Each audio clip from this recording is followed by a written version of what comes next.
नमस्ते दोस्तों, welcome to यज्ञ इन्वेस्टमेंट एकेडमी। आज है टैक्स थर्सडे। तो आज हम बात करने वाले हैं कि ऐसे कौन से डॉक्यूमेंट्स रिक्वायर्ड होते हैं आपको आईटीआर फाइलिंग करते टाइम। हमें बहुत बार क्वेरीज आती है या फिर हमें पता ही नहीं होता है कि कौन से इनकम के डिटेल्स कौन कौन से डॉक्यूमेंट से निकलते हैं, रिक्वायर्ड है इनकम टैक्स रिटर्न फाइलिंग के लिए। सबसे पहला है इनकम फ्रॉम सैलरी। अगर आपको सैलरी इनकम है तो आपको फॉर्म 16 जो कि दो पार्ट में आता है, फॉर्म पार्ट ए और पार्ट बी, वो आपको आपके साथ में लेना है।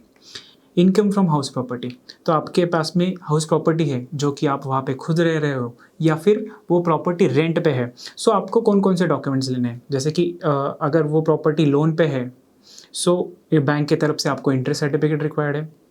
अगर वो प्रॉपर्टी रेंट पे है तो रेंट रिसिट्स और जो भी आपने उस प्रॉपर्टी के लिए म्यूनिसिपल टैक्सेस भरे हुए तो उसके रिसिट्स भी लेना जरूरी है। पहला है कि आपके पास में बैंक स्टेटमेंट में जो जो आपको इनकम आ रही है उसके समरी बैंक स्टेटमेंट से आपको मिल जाएगा। उसके बाद में अगर वो कुछ रिसिट्स आपको मिल रही है के ऊपर अगर टीडीएस डिडक्ट हुआ है तो टीडीएस सर्टिफिकेट आपको लेना जरूरी है। अगर आप फ्यूचर्स एंड ऑप्शंस और इंटरडे में ट्रेडिंग करते हो तो ब्रोकर की तरफ से आपको डिटेल स्टेटमेंट भी लेना जरूरी है, क्योंकि आपको मालूम है कि फ्यूचर्स एंड ऑप्शंस और इंटरडे की ट्रेडिंग ये as a business income treat होती है। अगला है income from capital gains. Capital gains के इनकम के लिए आपको detailed capital gain statement of stocks and mutual funds जरूरी है।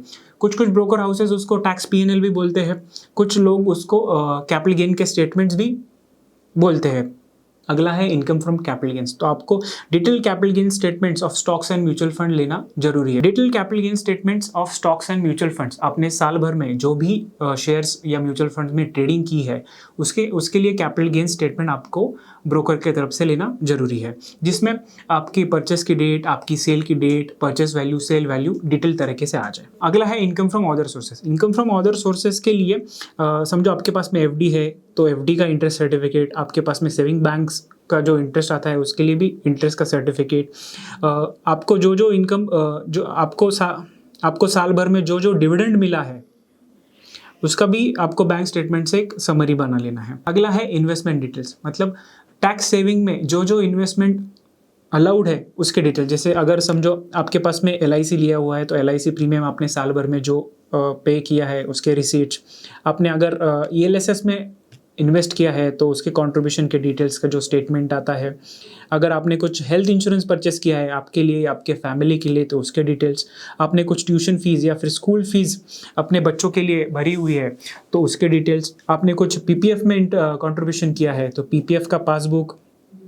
अगर आपने कुछ एनपीएस में इन्वेस्ट किया है तो एनपीएस, या फिर आपने सुकन्या समृद्धि वगैरह ये सब चीज़ों में इन्वेस्ट किया है तो उसका पासबुक आपने लेना है। अगला है डोनेशन डिटेल्स, मतलब आपने अगर साल भर में कुछ डोनेशंस दिए हैं तो उसके लिए उनके पास में से डोनेशन रिसिट्स और एडिशनली ये साल से जो एप्लीकेबल हुआ है फॉर्म 10BE लेना मत भूलिए। अगला इंपॉर्टेंट पॉइंट है मैंडेटरी डिटेल्स, जिसमें आपका फॉर्म 26AS है, आपका एनुअल इन्फॉर्मेशन स्टेटमेंट है। ये दोनों ही चीज़ें आपको इनकम टैक्स डिपार्टमेंट की वेबसाइट पे अवेलेबल है।